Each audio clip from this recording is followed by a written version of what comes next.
Ok. Ok. Bom, então, mais uma vez, boa noite a todos. Agradeço a participação de todos vocês. Para nós, obviamente, isto é o que mais importa, né? Esse convívio, né? Já que a Amicus ela foi constituída por isto, ou foi constituído para isso, né? Promover discussões, debates, promover a cultura, né? Antes isso era feito em encontros presenciais, né? E agora, obviamente, devido à pandemia, estamos fazendo isso virtualmente, mas quero dizer que para nós é com muito regozijo que se faz isso e que se encontra os amigos, né? Pelo menos quando nós patrocinamos esses debates e trazemos pessoas importantes para conversar conosco, né? E hoje nós convidamos o professor Edgar Leite, né? Que vai falar sobre pandemias na história.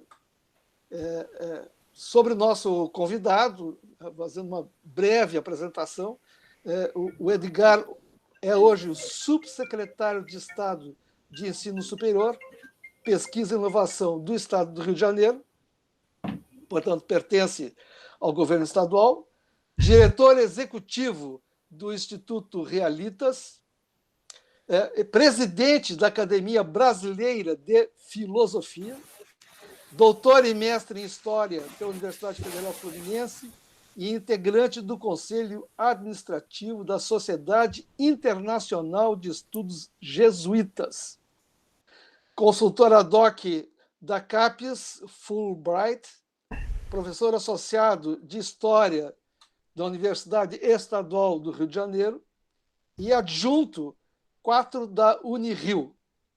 Além disso, coordena o programa de estudos indianos da Universidade Estadual do Rio de Janeiro.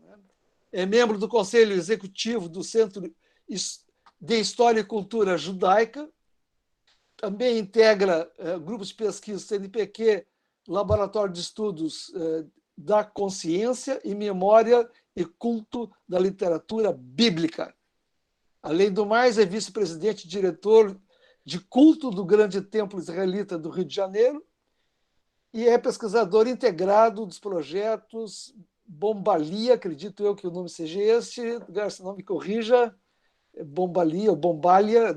Bombalha. Bombalha, tá bem. Bombalha. Bombalha, ok. Da Universidade de Lisboa. Dedica-se a estudos de história, filosofia, metafísica, teologia e outros, né? Por certo, com esse currículo aqui. Então, uma vez apresentado, né, quero dar alguns avisos, né? Vou pedir que as pessoas mantenham os seus microfones desligados enquanto houver a palestra. A previsão da palestra é de uma duração de aproximadamente 30 minutos, depois abriremos para perguntas, questionamentos, enfim, para manifestações. Para fazer essas perguntas, na barra inferior aqui do Meet, do Google Meet, nós temos aquela mãozinha, o recurso de levantar a mão, ou então pode utilizar o chat, que nós vamos estar também acompanhando, né? E desde já quero agradecer aqui o apoio que o professor Paulo Regis nos deu, né, fazendo contato com o professor Edgar, enfim, nos propiciando esta conversa sobre a história da pandemia. Ok?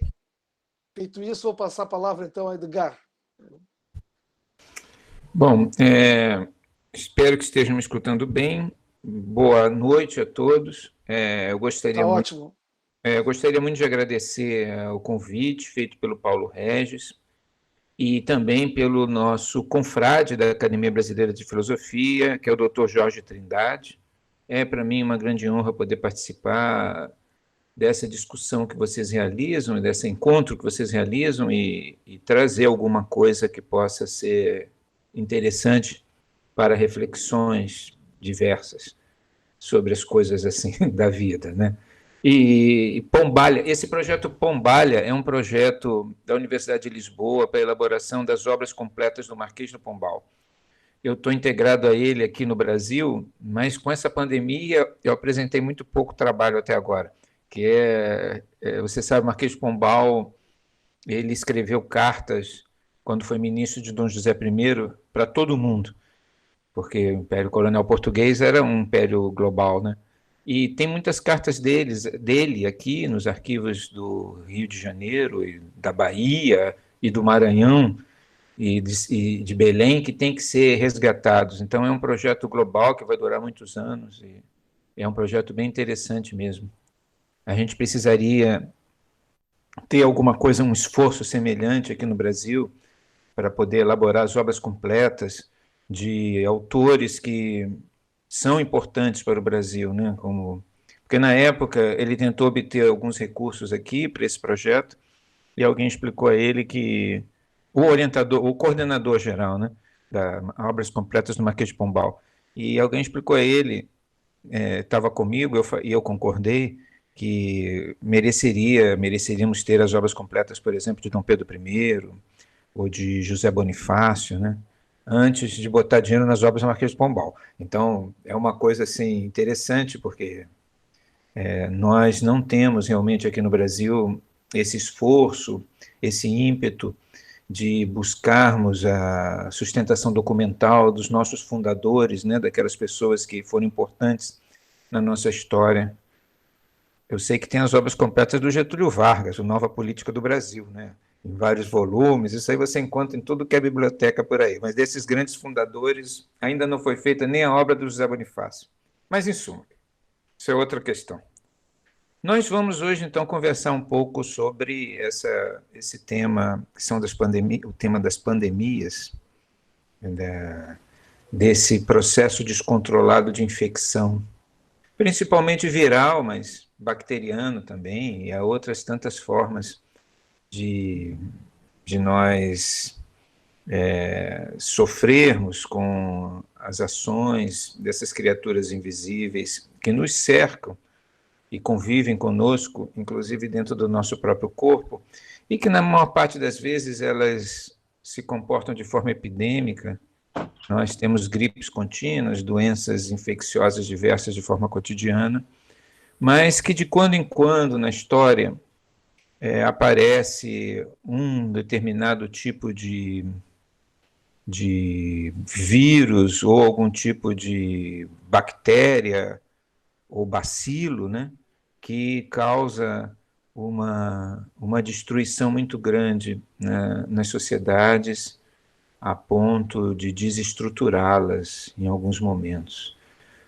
Há um historiador americano chamado William McNeill, que escreveu um livro chamado Pestes e Povos, é um livro dos anos 70, um livro muito interessante a respeito disso, onde ele argumenta que a presença dessas criaturas, que são criaturas assim, quer dizer, nós só descobrimos a existência delas há muito pouco tempo, mas mesmo depois que nós descobrimos a existência delas, a presença dessas criaturas, ela nos mostra que os seres humanos, na verdade, estão inseridos dentro de uma rede de, de relações entre formas vivas.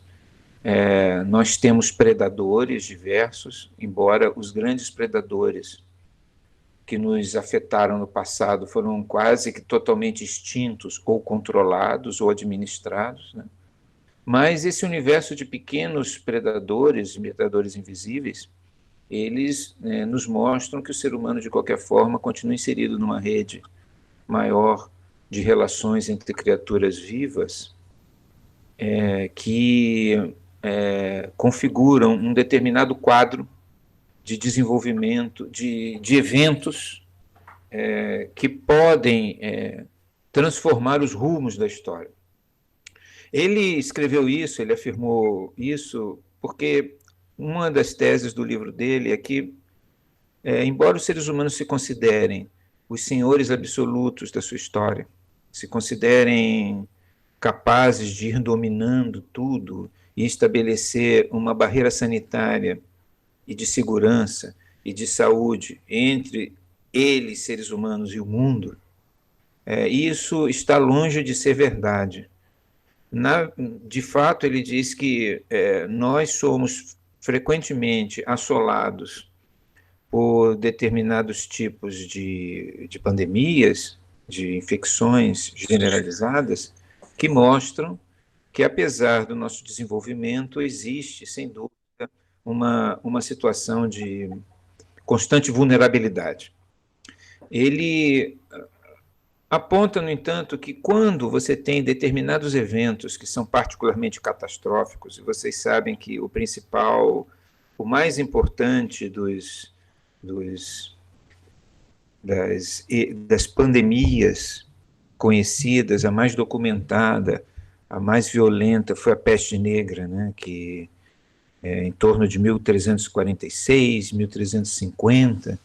A peste negra, ela foi particularmente traumática porque ela vitimou, em alguns lugares da Europa, em torno de 40 a 50, e segundo alguns, 55% da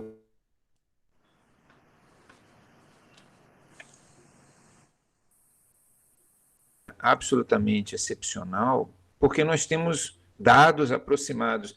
Não temos estatísticas assim muito precisas, mas por muito tempo os historiadores se dedicaram a trabalhar com esse assunto e chegaram a alguns percentuais que são realmente catastróficos, né?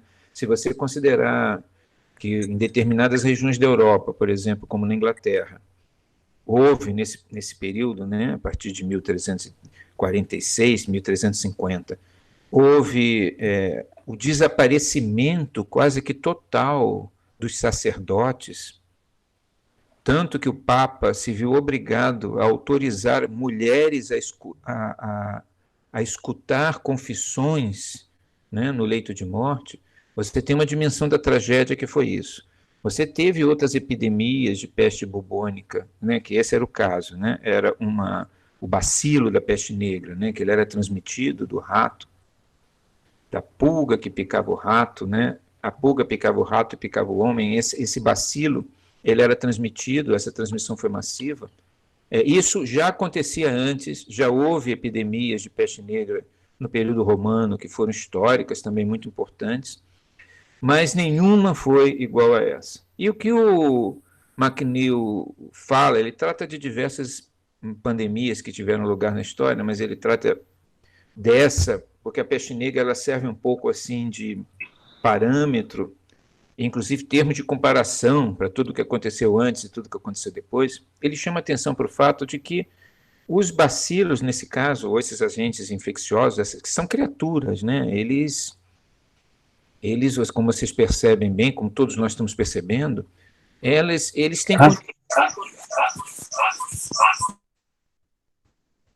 têm condições de descobrir exatamente como entrar na circulação sanguínea humana, independente das barreiras que nós possamos colocar, né? Então, ele diz que isso é uma coisa assim, muito fascinante, porque há aí um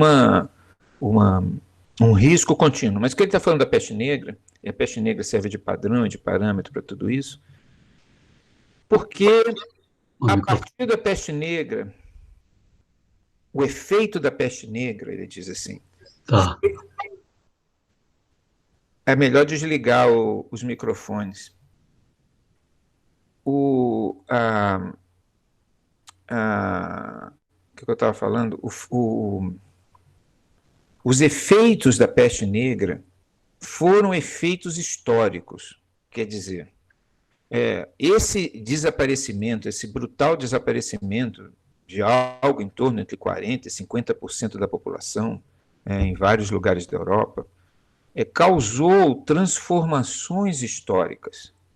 A partir da peste negra, muita coisa mudou na Europa. Inclusive, você tem tanto um processo de extrema espiritualização, você tem toda uma ansiedade espiritual no mundo pós-peste negra, que se consubstancializa em vários movimentos místicos que caracterizam o final do século XIV, o século XV, e que vão, numa linha direta, chegar até a reforma religiosa, como você tem também uma tendência forte à secularização, à laicização dos desejos e dos objetivos, que é um dos motores que vai acelerar isso que geralmente se chama de renascimento ou dinamização das atividades econômicas num grau diferente do que acontecia antes da peste negra. Então, o William McNeill ele argumenta que esses eventos, como por excelência a peste negra, embora ele venha, o agente causador, ele venha de fora, digamos assim, da estrutura social humana, ele causa eventos dentro da sociedade, ele transforma os rumos da sociedade, ele muda os rumos da sociedade. E a tese de McNeill é curiosa porque, em geral, os historiadores eles tendem a desconsiderar todo tipo de fator extra-humano quando analisam a história. Então, você pode dizer, por exemplo, que se um asteroide, né, se chocasse, eu digo um asteroide de pequeno tamanho, mas que causasse algum tipo de estrago a ponto de você alterar as estruturas ou as instituições, se você diz que incorpora um asteroide como fator de transformação histórica, você está introduzindo um fator que é totalmente incontrolável. Então, a história, enquanto tal, ela passa a ser uma disciplina repleta de incertezas. Você diz, não, o que está acontecendo é que depois de determinados acontecimentos na Idade Média, se processou isso, se processou aquilo, aconteceu aquilo, veio o Renascimento, depois veio a reforma religiosa. Quando você fala assim, dá a entender, muitas vezes nos livros de história se trata assim, que tudo o que aconteceu tinha a ver com coisas humanas que estavam em curso. Ambições, relações econômicas, relações sociais, políticas, questões existenciais, desejos por isso, por aquilo, etc. Mas o McNeill diz que não é bem assim. Naquele momento aconteceu alguma coisa que não era controlável, alguma coisa que não estava na órbita do humano e que causou transformações na história humana. Então, isso é um tema, assim, para os historiadores sempre desafiador, porque parte do princípio, bom, então a história, ela contém uma dose grande de imprevisibilidade, sem dúvida, diz McNeill. E um dos elementos de imprevisibilidade, você pode chamar você pode dizer que os terremotos, os possíveis asteroides ou cometas que se chocam contra a Terra o são, mas um dos fatores, e ele chama atenção particularmente para isso, são os agentes infecciosos invisíveis que atuam permanentemente junto aos seres humanos, junto. Né? Embora você tenha esses eventos que são particularmente letais, nós todos no nosso cotidiano, entre um evento e outro, estamos também submetidos à eventualidade do contato com qualquer uma dessas criaturas invisíveis, como eu, por exemplo, já tive dengue, e sei que a dengue me deixou de cama 8 dias e alterou totalmente a minha existência. E eu sei que a dengue é mortal. E é uma doença terrível. Né? Eu tive as duas, a dengue e o Covid.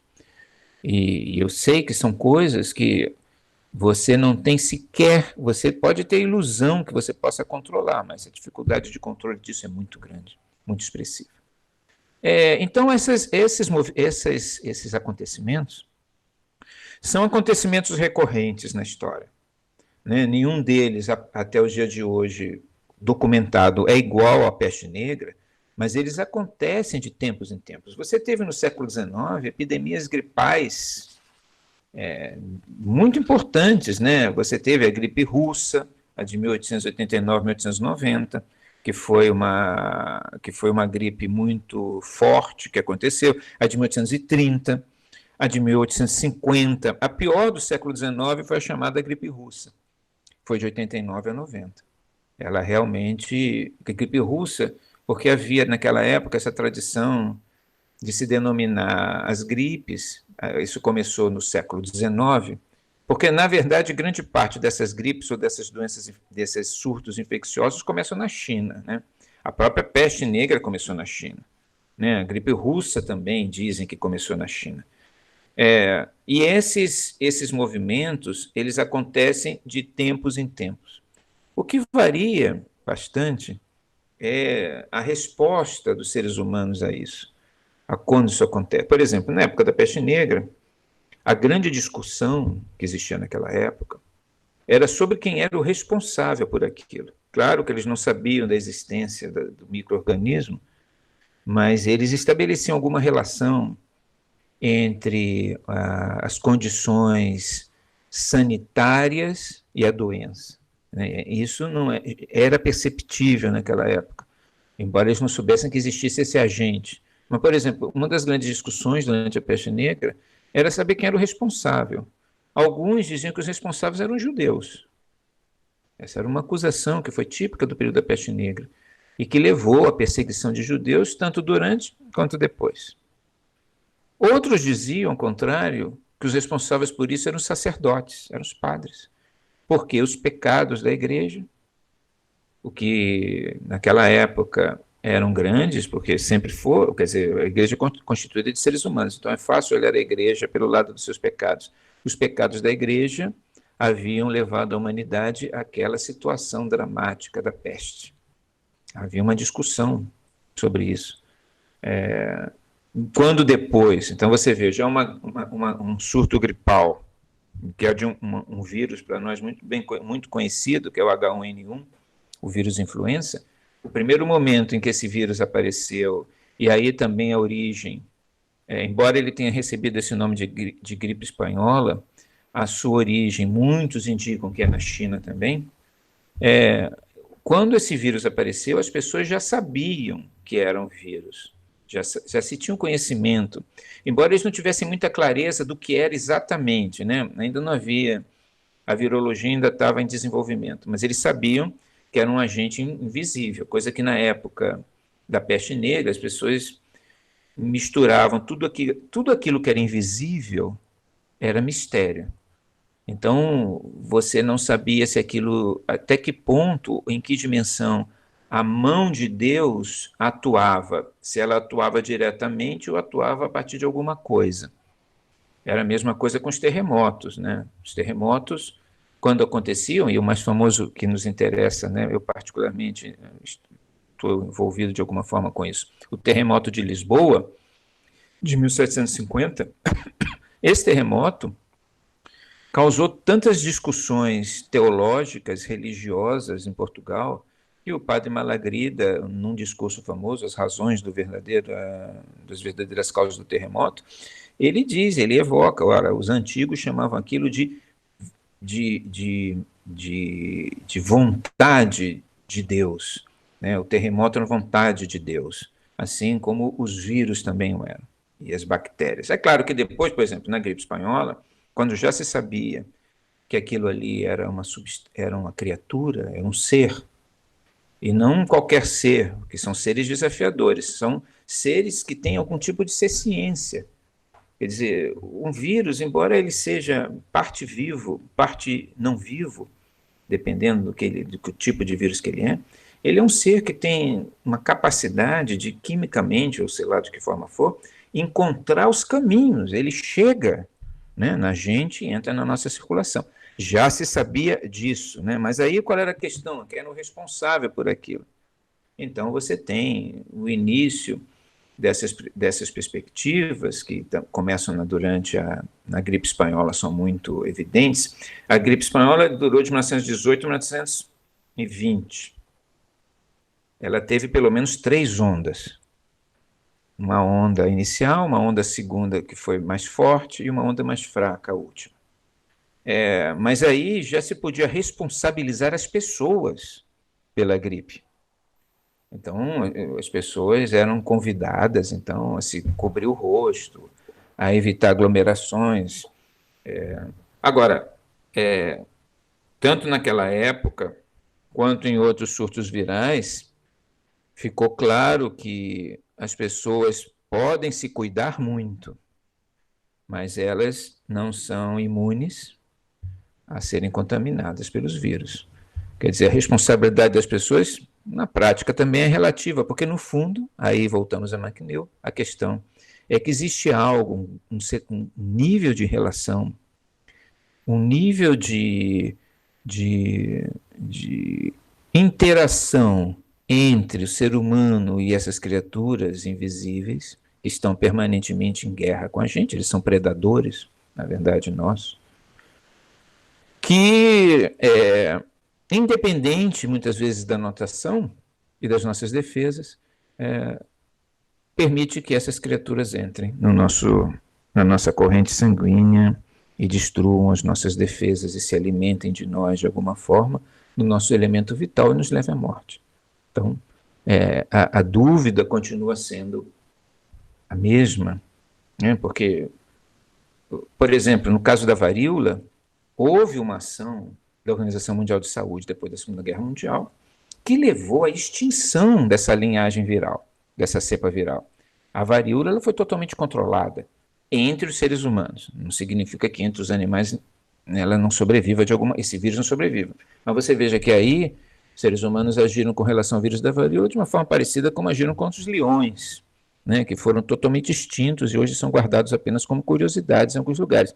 Os vírus da varíola sobreviventes são guardados em cofres nos Estados Unidos e na Rússia, porque eles têm que ser guardados caso a varíola retorne. E outra coisa que muda também é a atitude que as pessoas têm diante da ação infecciosa. Há, por exemplo, na peste negra, se nós acompanhamos a cultura da época, há, durante a peste negra, uma atitude de reflexão, de aceitação, de contemplação da natureza da morte, porque a possibilidade que as pessoas tinham de agir contra a peste negra eram mínimas.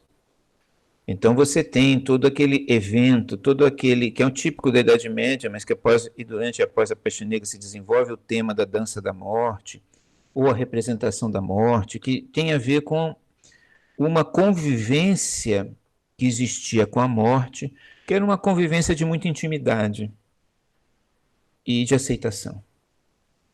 Você vê que já durante, por exemplo, a gripe espanhola, ela também é aceita. Não porque, claro que os índices de morte, o percentual de mortes da gripe espanhola é absurdamente menor que o da peste negra. Se estima que entre 1918, 1919 e 1920, a gripe espanhola matou 1% da população do Brasil. 1%. 1%, na época, foi considerado um valor elevado, inclusive porque o próprio presidente da República, Rodrigues Alves, morreu de gripe espanhola, da influenza, do vírus influenza. Eu digo que esse é um vírus conhecido nosso porque o H1N1 continua por aí, né? A gente já pegou H1N1 em suas variações algumas vezes. Mas ali, o que tornou a gripe espanhola palatável foi o fato de que a gripe espanhola ela veio em seguida da Primeira Guerra Mundial, onde morreram milhões de pessoas.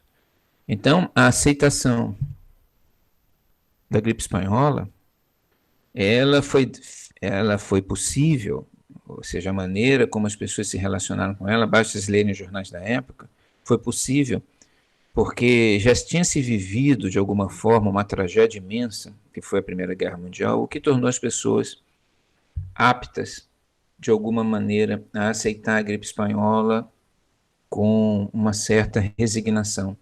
É curioso isso, porque essa resignação ela também foi estimulada pela imprensa, porque a imprensa evitou de todas as formas, naquela época, criar uma situação de pânico, né? E isso tinha a ver com um fato, é claro, de que depois da Primeira Guerra Mundial, a última coisa que as pessoas queriam era guerra, né? E é claro, o pânico é terrível para quem está numa guerra. Como essa guerra é contra uma criatura invisível, se você entra em pânico, é claro, isso a beneficia. Se você considera que você pode, de alguma forma, comparar a guerra entre seres humanos com a guerra entre os seres humanos e uma criatura invisível. Nós tivemos também algumas gripes importantes aí durante a Segunda Guerra Mundial, depois da Segunda Guerra Mundial, e essas são também, mas esta gripe específica, esta pandemia, ela, se vocês observarem os percentuais de morte, elas são bem inferiores, os percentuais, à da gripe espanhola, bem inferiores. Quer dizer, se você tivesse o mesmo índice de mortalidade da gripe espanhola hoje no Brasil, no espaço de 3 anos, você teria um número de mortos em torno de 2 milhões de pessoas.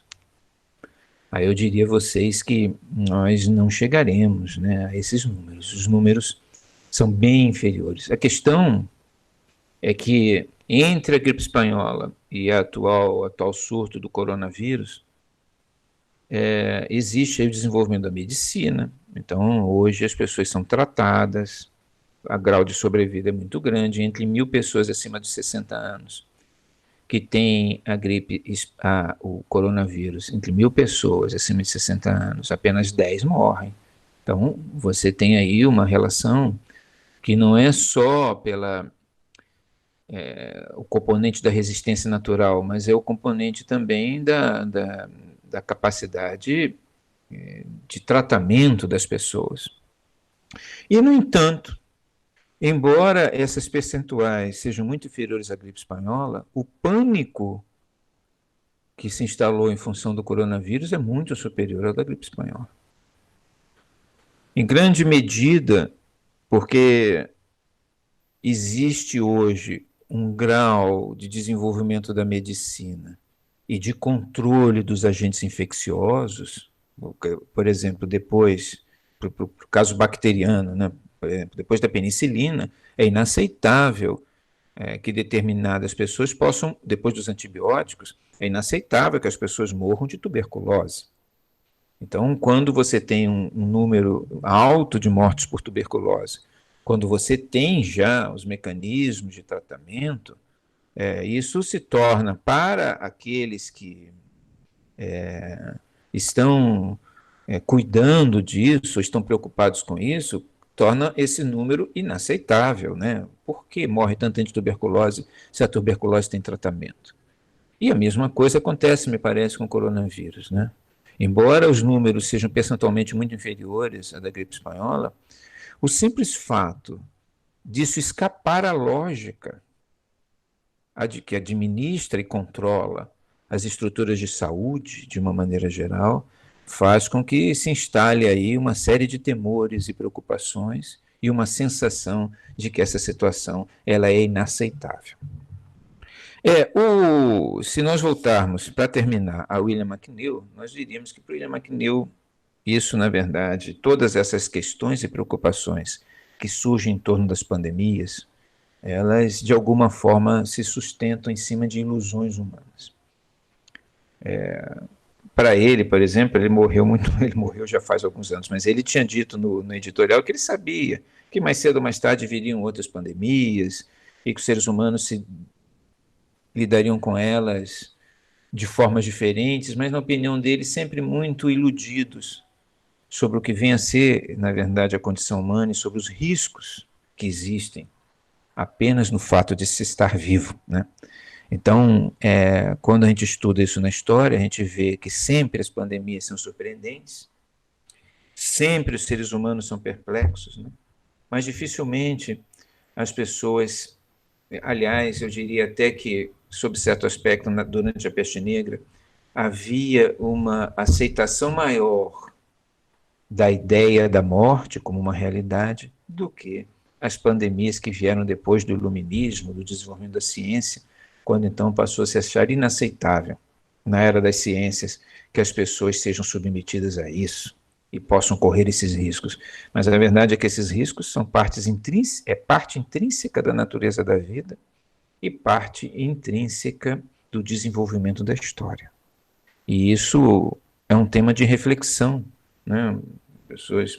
Isso pode ser abordado sob diferentes perspectivas, mas essa perspectiva de que as pandemias, elas nos levam a uma reflexão sobre a inserção precisa do ser humano no mundo e sobre a nossa real capacidade de controlar todos os eventos e nos ver deslocados ou separados do mundo, isso aí é um tema importante para nós podermos trabalhar existencialmente e dele poder retirar algo que torne a nossa vida mais interessante ou mais rica, principalmente quando nós ponderamos sobre os riscos que ela corre de forma permanente. Então, eu diria que esses períodos de pandemia são períodos realmente de reflexão, e esse também o será. Então, era isso que eu tinha a dizer hoje para vocês. Ok, professor Edgar, muito bom. Enfim, quero dizer que tu traçasse um pouco a história em relação às pandemias, mas principalmente como elas podem ser compreendidas, né, por nós, né? Enfim, enquanto o pessoal se prepara aí para fazer algum questionamento, eu vou me atrever a fazê-lo, né? Tu falasse agora na parte final, né, que isso é uma parte intrínseca, diria eu, do comportamento humano. Chegasse a fazer referência de que grande parte dessas pandemias teve origem na China, né? Eu não sei bem por que razão, mas já li alguma coisa que são ligados aos hábitos alimentares do povo chinês, né? Eles comem, enfim, morcego, comem insetos, comem muitas coisas, até porque houve períodos das dinastias chinesas onde as pessoas tinham fome. Então, criavam aqueles mercados, enfim.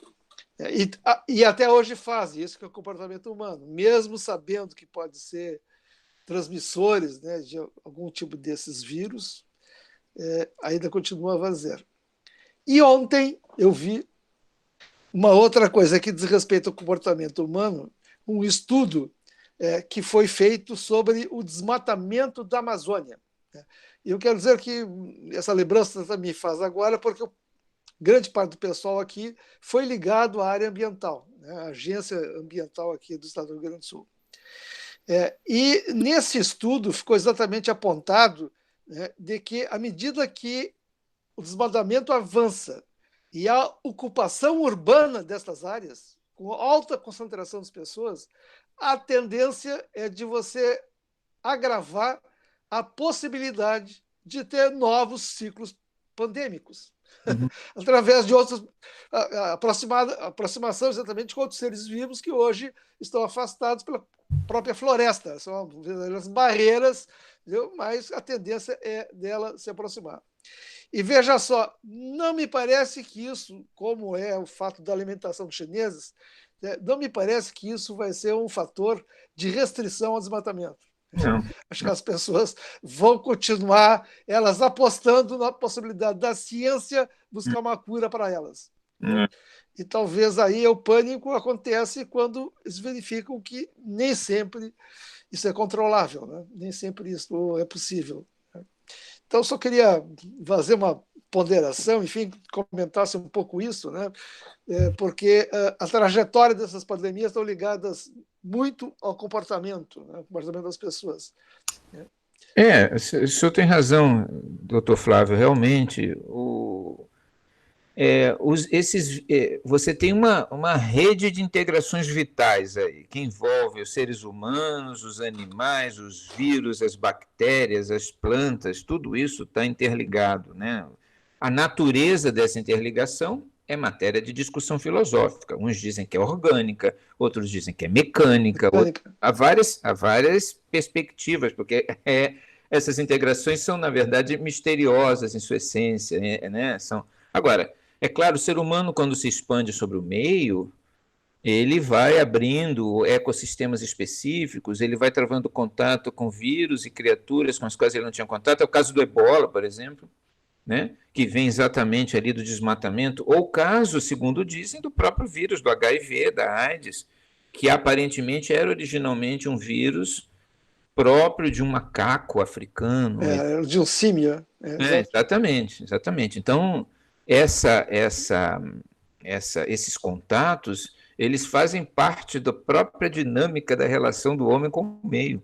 A gente não pode muito escapar disso, não, né? E essa coisa da China, o senhor tem razão, tudo que eu já li sobre isso.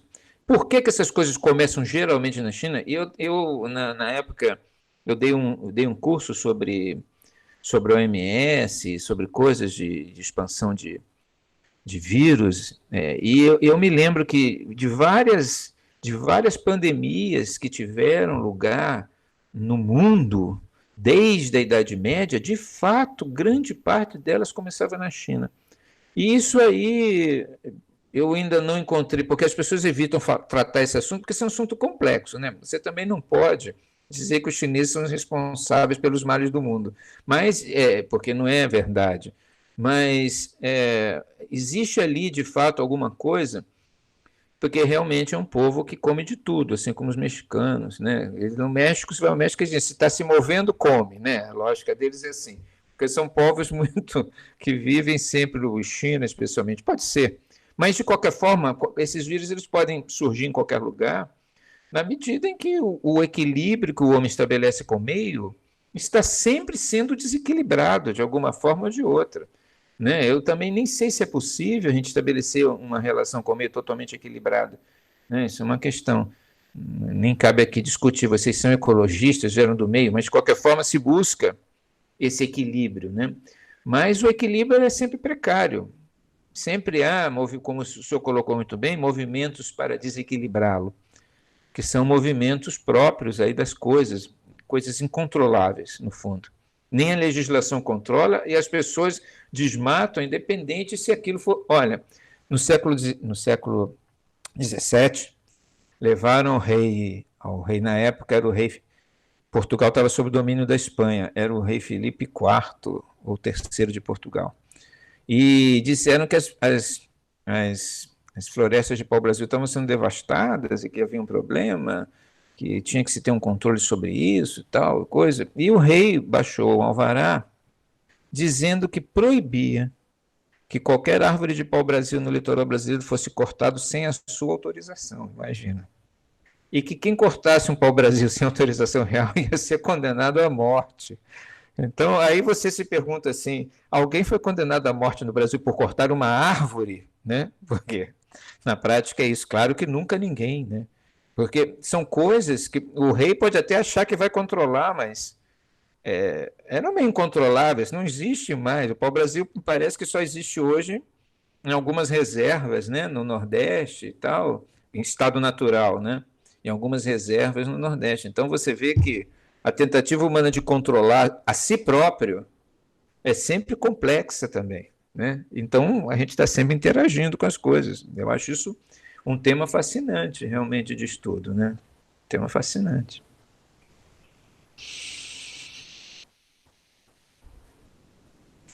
Está sem som, professor Flávio. Presidente Presser, me permita sugerir aí, ó, temos dois candidatos aí, o José Horácio, está com a mão levantada, o Eduardo Fará e a Daniela. Daniela, eu estou vendo agora. Tá bem. Então, vai Horácio? É isso? Pela ordem? Ok. Tá bom, tá bom o áudio? Ótimo. Ótimo. Bem, pessoal, boa noite para todos. Estou falando aqui de Itu, fica 1 hora e pouco de São Paulo, e tendo o prazer de participar desse grupo tão, como eu diria, na linguagem do Supremo Tribunal Federal, tão douto, já que está na moda agora, né? Tão douto. Olha, parabéns pela tua exposição, Edgar, muito legal. É um tema, enfim, é um tema que está mais do que no interesse de todos, né?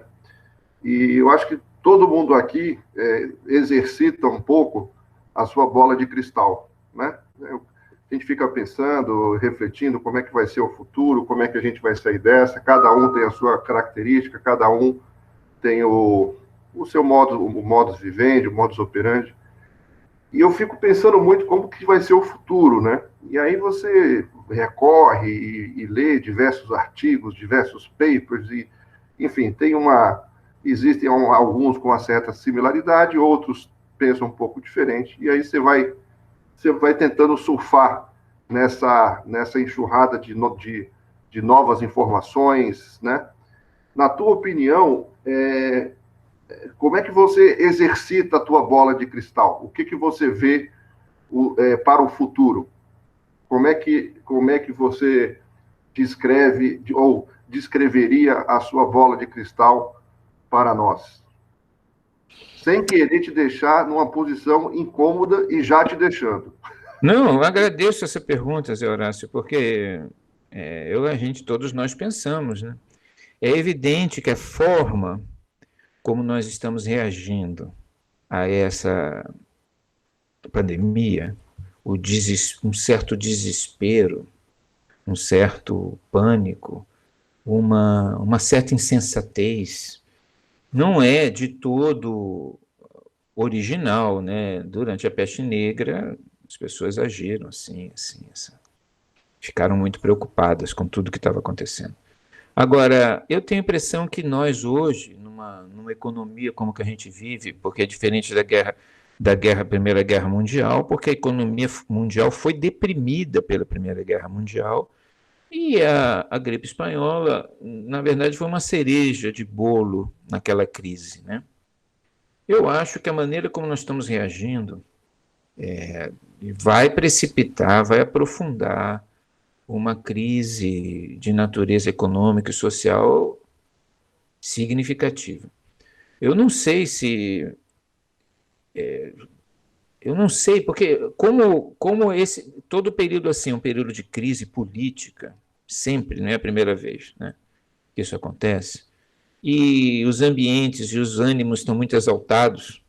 Vocês sabem de tudo isso, é claro, né? A gente está acompanhando tudo isso que está acontecendo no Brasil e no mundo também. Você vê que os ânimos se exaltaram por causa disso, porque sempre alguém tem que ser culpado por alguma coisa, né? Como se fosse possível, no caso de um vírus, você culpar alguém por isso, mas sempre tem que se responsabilizar alguém. Como está assim, o grau de destruição que está sendo feito é muito grande em vários campos da existência humana, né?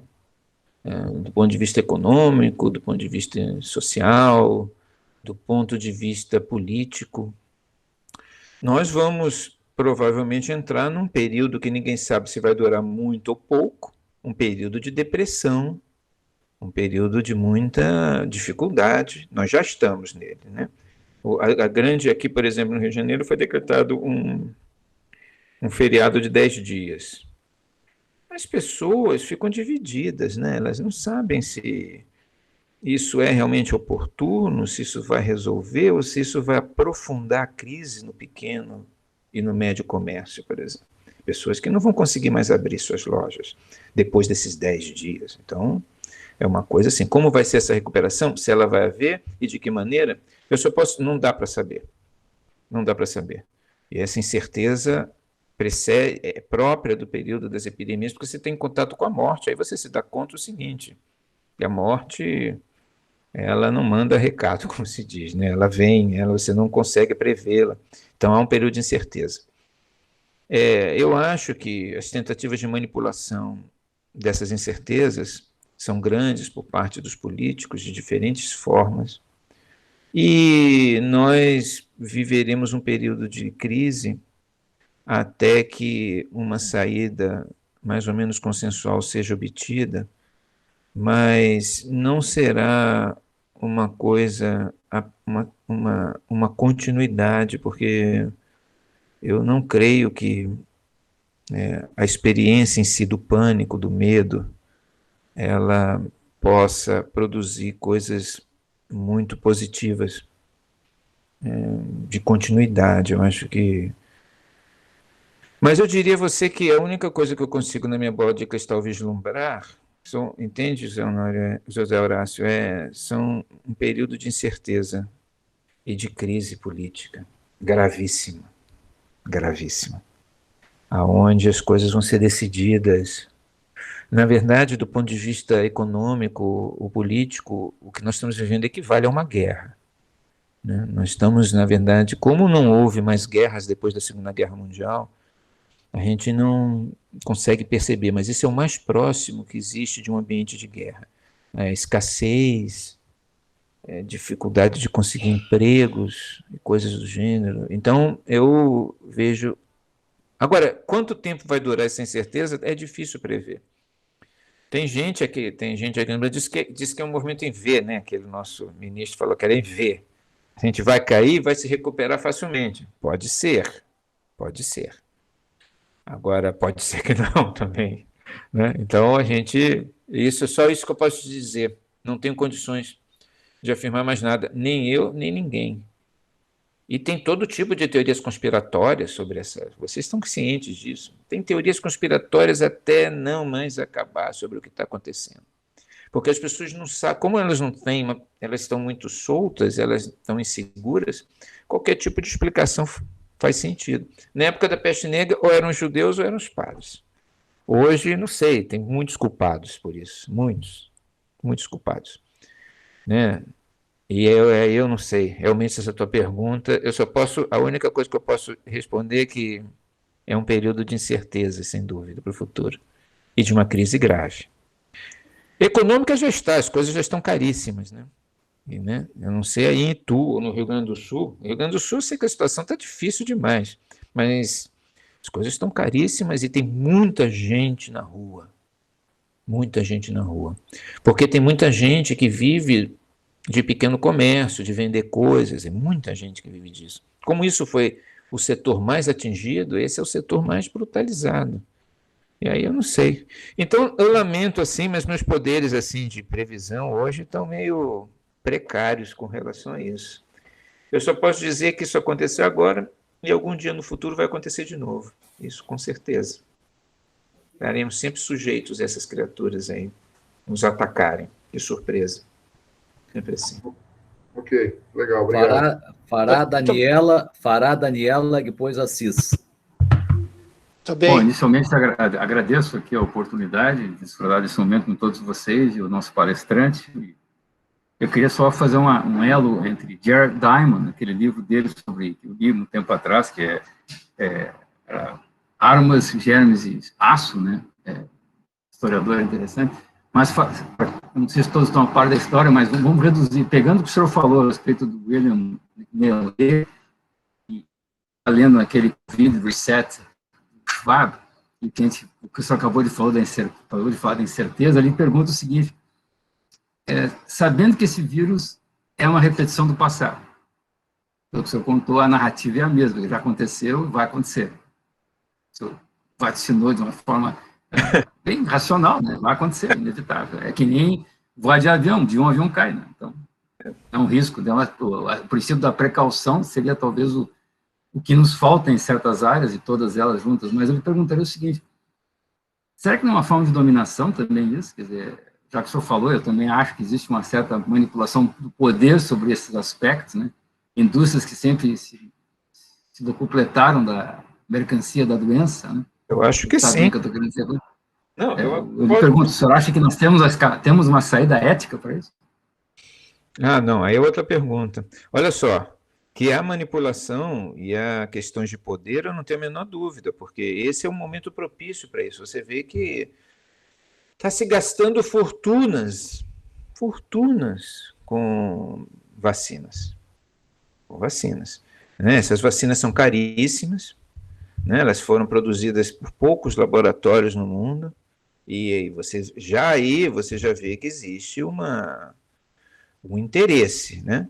Um interesse específico, que é o melhor possível, hein? Não estou nem dizendo que não se deva pagar, pelo amor de Deus. Acho que tem mais que pagar mesmo, né? Tem que pagar o preço que eles derem. Essa é a verdade, né? Então, aí já é uma outra coisa, né?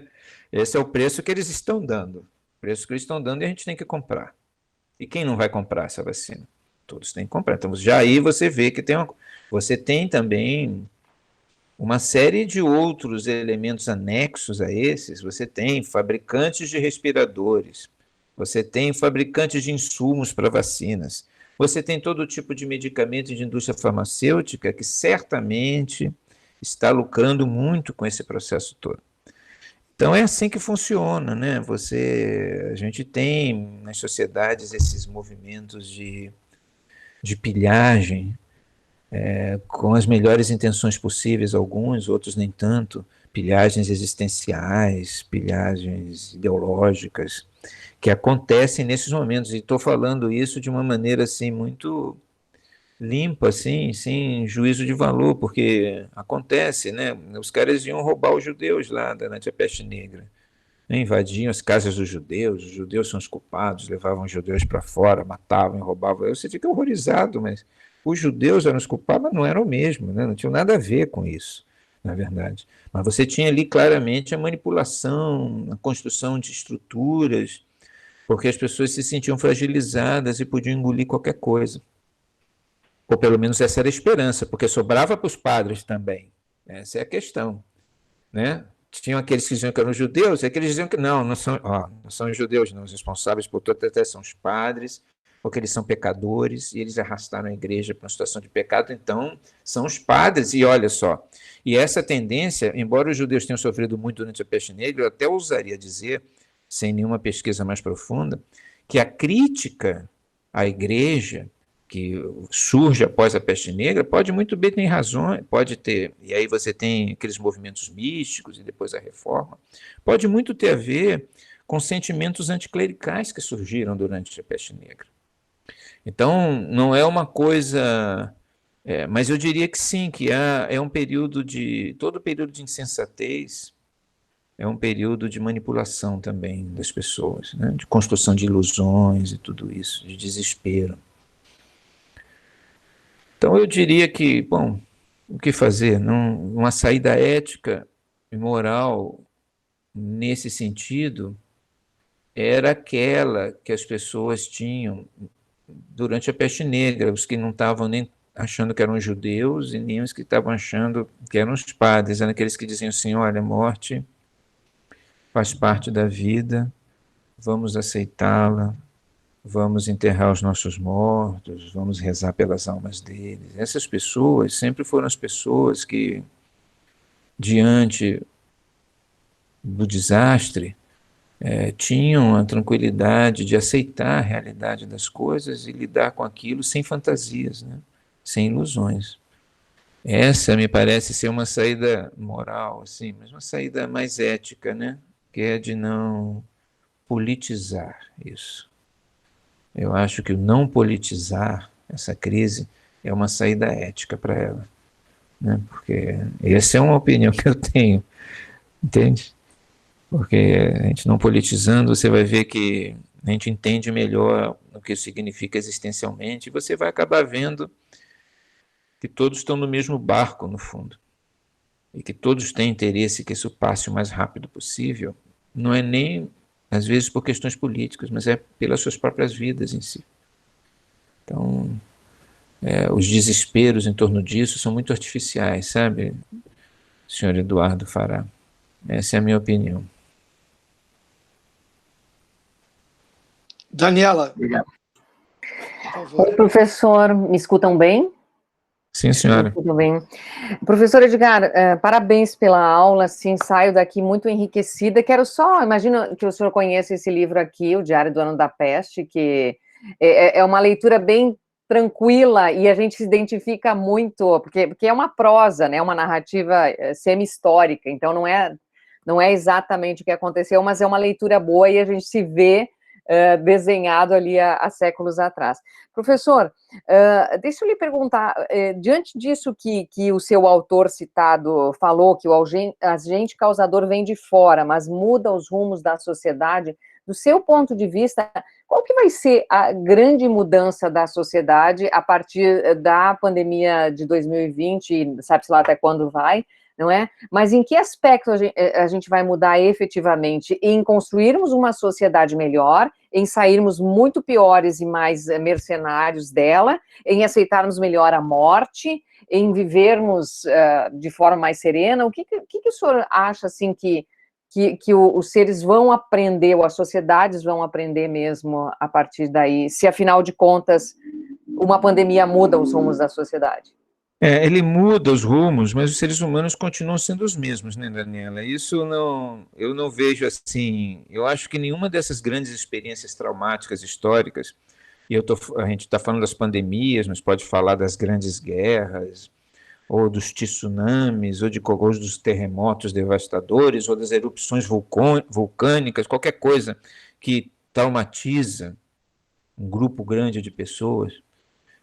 O que isso nos mostra é que os seres humanos continuam sendo sempre os mesmos, de alguma forma. Né? Mesmo que as pessoas se tornem um pouco mais solidárias, porque, digamos, por exemplo, após a Segunda Guerra Mundial. A Segunda Guerra Mundial foi uma coisa absurda, né? Em termos de... Nunca houve nada igual à Segunda Guerra Mundial, em termos de atrocidade, de total perda de identificação entre os seres humanos. Pois você veja bem, os judeus que estavam fugindo do leste europeu, os sobreviventes, né, dos campos de concentração, os ingleses prendiam essas pessoas em campos de concentração no Chipre. Isso em 1947, né, logo depois da guerra. As pessoas não mudam porque elas sofrem muito. As sociedades elas não mudam porque as pessoas que as constituem têm suas próprias razões, as suas próprias inclinações. Agora, surgem coisas, em função dessas tragédias, que vão moldando os acontecimentos posteriores. A Segunda Guerra Mundial foi tão devastadora que até hoje a gente vive as consequências da Segunda Guerra Mundial. Há muita gente que se volta para a Segunda Guerra Mundial de uma maneira assim, passional. Há muitas tendências que surgiram a partir da Segunda Guerra Mundial que ainda estão... Eu não sei aí no Rio Grande do Sul ou em São Paulo, onde vocês estão, mas aqui no Rio de Janeiro, se você bota revistas que tem a cara do Hitler ou da Segunda Guerra Mundial numa banca, as pessoas compram alucinadamente. Tal a profundidade daquela experiência, e isso já faz umas 4 gerações, né? Mas eu não vejo que mudanças possam ocorrer, porque a gente, seres humanos, gravitam sempre em cima das mesmas questões e tendem a ser egoístas sempre, de alguma forma. Não há essas experiências, elas anestesiam um pouco os seres humanos por um certo tempo, mas eles rapidamente voltam a ser o que são. Né? Pelo menos eu digo em termos de história, porque se você for olhar a história, a peste negra, que foi tão devastadora, 40% a 50% das pessoas mortas, você não vê que após a peste negra as pessoas tenham deixado de ser o que são, elas voltaram a ser o que eram. Pelo contrário, pegaram coisas de pessoas que tinham morrido, tomaram terras de outras pessoas, aproveitaram a situação. Então, é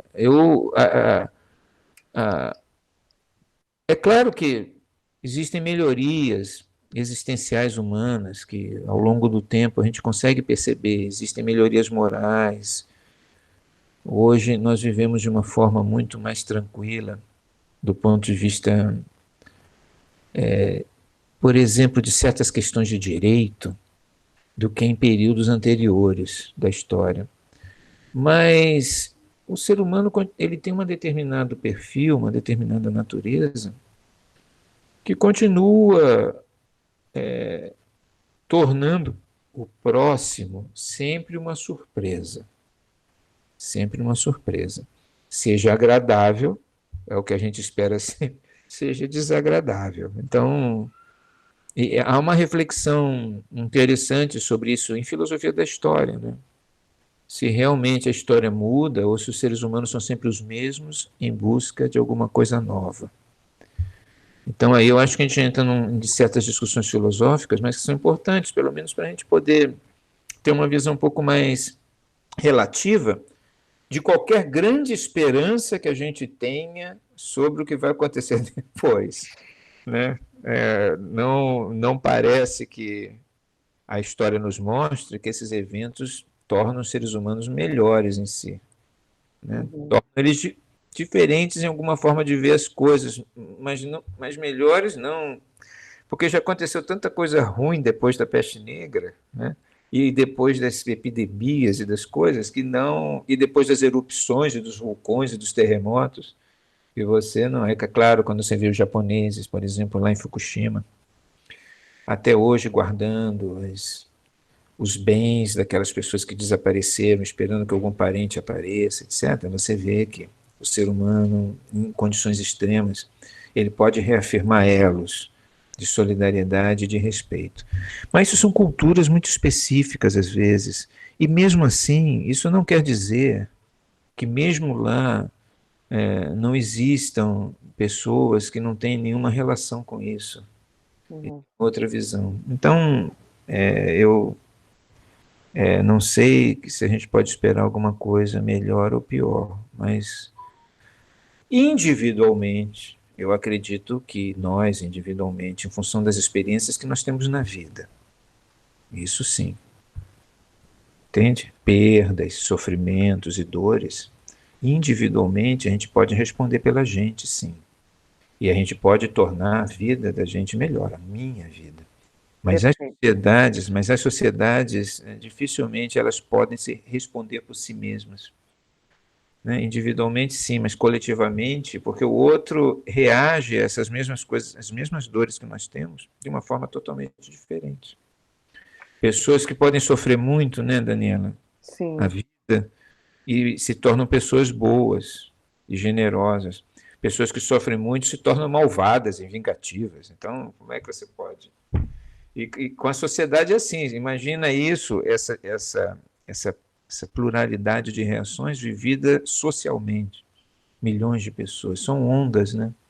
Rebanhos indo de um lado para o outro, e não dá para prever. Não dá para Obrigada. Mas, professor. olha, Daniela, eu acho que individualmente, sim.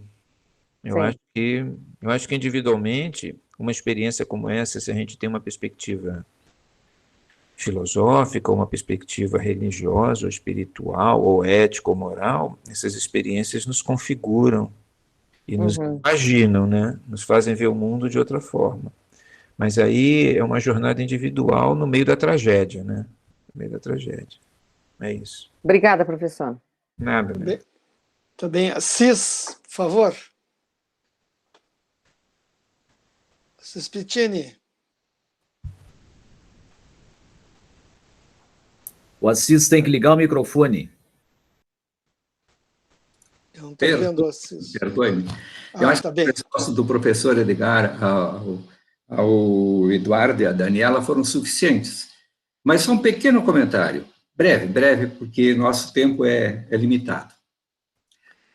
Nós que trabalhamos no meio ambiente, provavelmente nos lembramos no início da conversa do professor Edgar, do Fritjof Capra, principalmente Teias da Vida, e outros livros que ele escreveu, exatamente mostrando essa visão holística, onde, por vezes, somos predadores e, às vezes, nós somos predados, né? Foi essa a consideração feita, que é um pouquinho melhor do que a consideração que faz o Ítalo Calvino. Por último, vem o corvo. Né? Nem tudo é assim. Né? Por outro lado, toda vez que teve uma epidemia, já que falaste da religião, a Igreja Católica sempre cresceu, seja por generosidade, seja por defesa de princípios que a religião defendia naquela época, bons ou não muito bons. Agora o pânico vem por causa, e disseste muito bem, o professor Edgar, que vem porque escapa de uma lógica da ciência, né? a atual pandemia. Seremos, quem sabe, pelo nosso DNA, que carregamos desde que nascemos e desde a história da humanidade, o DNA é o mesmo, a transcendência, ela não volta a cada momento, mesmo que esquecida nesse período todo, chega um momento que dá um stop. Nós voltamos a pensar nas coisas mais importantes, talvez. E isso talvez seja ainda a resposta que a ciência não é a que vai dar depois de passada essa pandemia. Então, há um espírito de avaliação daquelas coisas que, quem sabe, a gente deixou de fazer e fizesse também bem isso, lembrar o professor Edgar, sobre a nova visão ética, sobre o novo comportamento moral. Se bem que isso é fortuito. O que diz o escritor no livro O Cérebro que não sabia de nada? Que esses hormônios bons, esses hormônios bons do tipo oxitocina, endorfina, eles permanecem no nosso organismo por um período de tempo de minutos e horas. E aqueles hormônios, tipo cortisol, que são daqueles sentimentos ruins que nós temos, eles permanecem no nosso organismo por horas e por dias.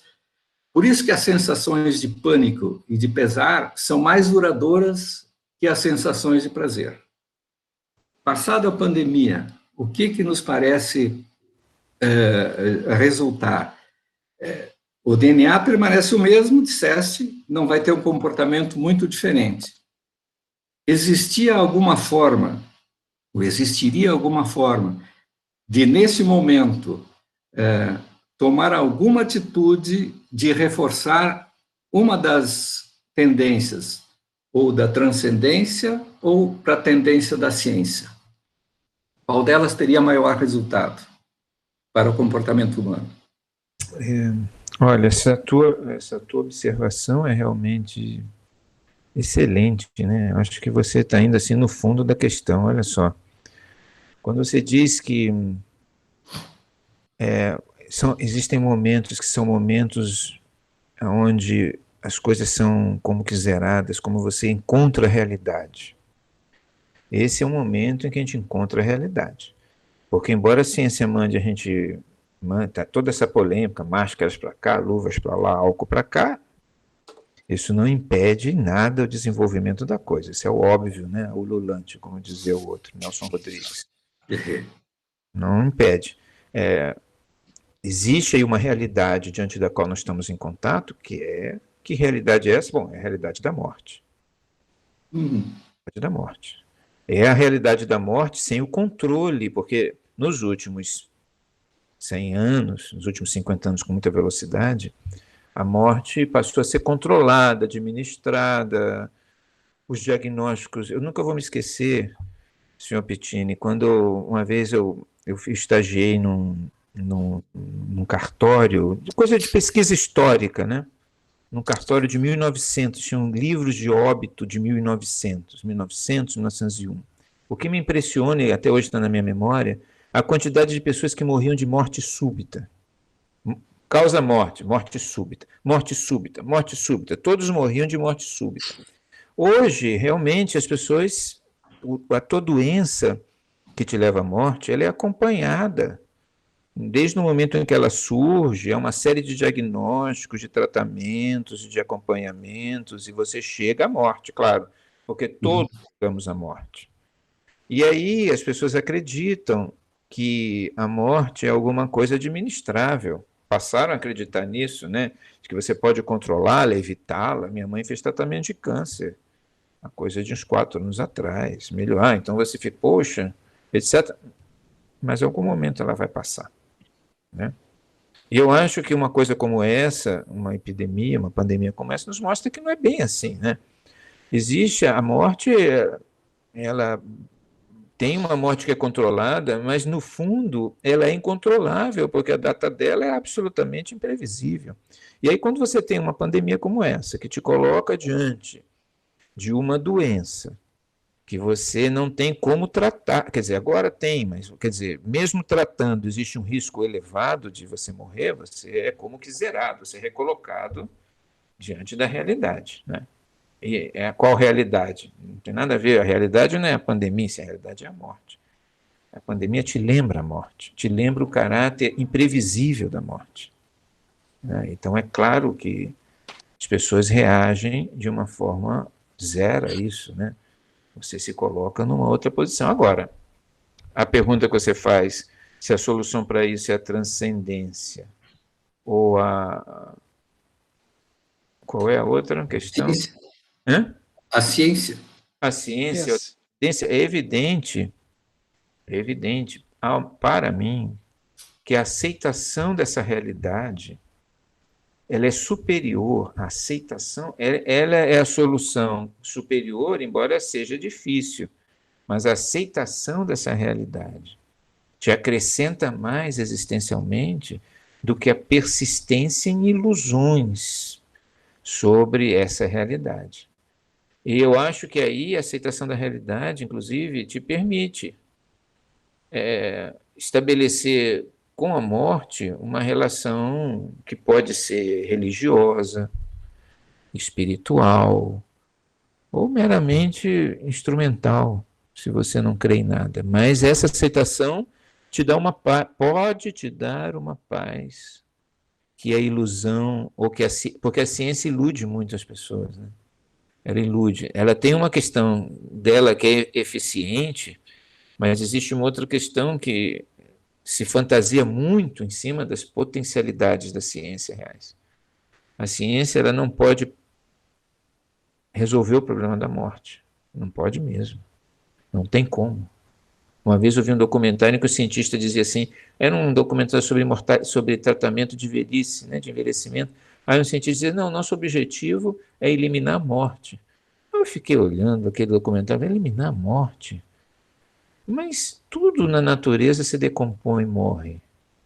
Por que seria diferente? Que tipo de energia teria que ser utilizada para impedir a morte de um ser humano? Tornar um ser humano imortal? E por que se pensaria nisso? Então, são questões que muitas vezes as pessoas confundem, né, e veem a ciência como alguma coisa que ela, na verdade, não é. Ela não é isso, né? A ciência ela permite a você um conhecimento do mundo, eficiente, tudo, te amplia muito as expectativas de vida, não tenho a menor dúvida, mas ela não tem uma solução. Você estava falando do Fritjof Capra, realmente, ele ali ele vê essa rede como uma rede de nascimentos e mortes, de fluxos, né? Ele vê a dança dos raios cósmicos, né? No tal da física, aquela dança dos raios cósmicos. O que seja o que for, a transitoriedade é uma realidade do mundo. Né? É uma realidade do mundo. Então, se as pessoas tivessem essa visão, seriam mais calmas diante do que está acontecendo e diante dos próprios desafios da vida. Porque nós estamos sempre diante disso. Não é só uma questão da morte física, mas também da morte vital, né? Da morte dos projetos, da morte das pessoas que estão em torno, do nosso envelhecimento, da transitoriedade, os carros que a gente comprou que já foram embora, as coisas que a gente teve que já não existem mais, o tempo inteiro é isso. Né? E lidar com isso é o grande desafio da vida, ao meu ver. Ao meu ver. Então, esse é um momento para refletir sobre isso, me parece. Né?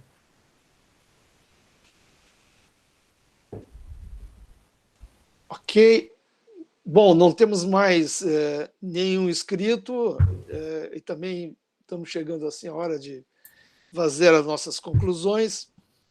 Antes de passar a palavra ao Paulo Regis, fazer as pedidas finais, né? Gostaria muito de agradecer a presença de todos vocês, em especial do nosso palestrante, o Edgar, né? Nosso fraterno abraço da Amicus, né? Enfim, foi importante, mais uma vez a gente conseguiu promover um encontro com pessoas, né? E discutir um tema que é muito momentoso, enfim, que nos aflige. Dizer, Edgar, a nossa situação aqui no Brasil é um pouco distinta. Tu falaste que a pandemia, na realidade, é uma espécie de guerra de que ser enfrentada, né? E se viu que o líder máximo, entendeu, da nação, ele se desonera dessa obrigação de enfrentamento para não ter nenhuma responsabilização futura. Né? Então, ele olha para frente e diz, não, há uma grande possibilidade de êxito, mas uma grande possibilidade de erros também, e eu vou transferir isso para outros, não vou enfrentar. Quero dizer que a saída alternativa que se tem hoje, né, e acho que está todo mundo construindo isso, né, aquela carta dos economistas que foi recentemente lançada, ela estabelece que como prioridade você tem um comando. Né, e um comando por quem? Um comando de pessoas da ciência. Né? Por quê? Porque eu acho que essa é a única saída ética que se tem. Né? Exatamente pelo fato de ter todas as nossas incertezas, os desconhecimentos, as dificuldades de enfrentamento disso. Né? Então, pelo menos para unificar as pessoas, eu acho que no momento a ciência ela possibilita isso. Né? Não vamos discutir, estabelecer isso como assim, um protocolo que venha dos próprios médicos, né? Tem um caso hoje do Rio Grande do Sul, né, de uma médica, né, que teve na condução do tratamento dos pacientes, né, usou um remédio e acabou trazendo a morte de 3 pessoas. Dos 4 pacientes que ela tinha, 3, na verdade, vieram ao óbito, né? E agora se questiona se deve-se ou não, continua se discutindo se deve-se ou não usar o medicamento, né? Enfim, a saída ética para mim hoje, enfim, é uma crença que eu tenho, né? É da ciência e não eu, né? Acho que grande parte das pessoas hoje sabem da importância de se ter uma coordenação, né, e que essa coordenação se dê não na mão de políticos, mas na mão de cientistas, pessoas que conhecem, né, para poder melhor enfrentá-la.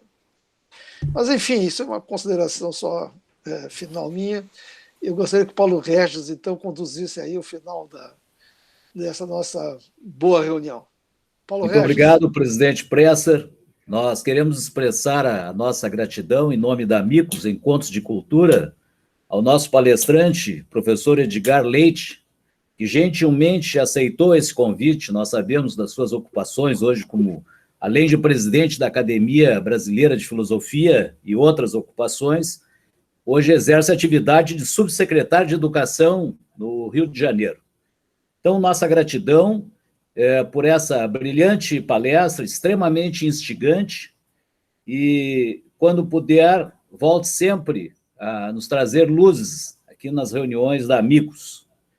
Queremos registrar e agradecer também a presença do senador Pedro Simon, que está nos acompanhando da praia de Rainha do Mar, aqui no litoral do Rio Grande do Sul, do professor Jorge Trindade, que também é acadêmico da Academia Brasileira de Filosofia. Muito obrigado pela presença, volte sempre. Doutora Suzete Costa está nos prestigiando, o professor Edson Milaré, né, querido amigo, também nos acompanhando de São Paulo, o nosso querido amigo, engenheiro Eurico Rodrigues, do Rio de Janeiro, Rogério Renan Toledo, assistente social, também nos acompanhou, o engenheiro Luiz Fernando Taborda Celestino, Maria Elisa Santos Rosa, engenheira, professor Assis Pittini, a geóloga Érida Santos Ribas, a jornalista Daniela Salet, o professor José Horácio de Almendra, está em Itu, em São Paulo, professor Romeu Neder, né, e a senhora Altair Margarida de Conto, e também a Letícia Machado Rosa da Silva, que está nos acompanhando. Agradecemos a todos e informamos que no dia 5 de abril, próximo, nós teremos a palestra da Daniela e do Juan Zapata. O tema será Substantivo Feminino, que é um documentário em que as figuras centrais são Magda Renner e Giselda Castro. Estão todos convidados, obrigado pela presença e uma boa noite. Obrigado a todos. Boa noite. Boa noite. Boa noite a todos. Boa noite. Boa noite. Boa noite, obrigada. Obrigada. Boa noite, Parabéns. obrigada. Obrigado. Obrigado. Obrigada.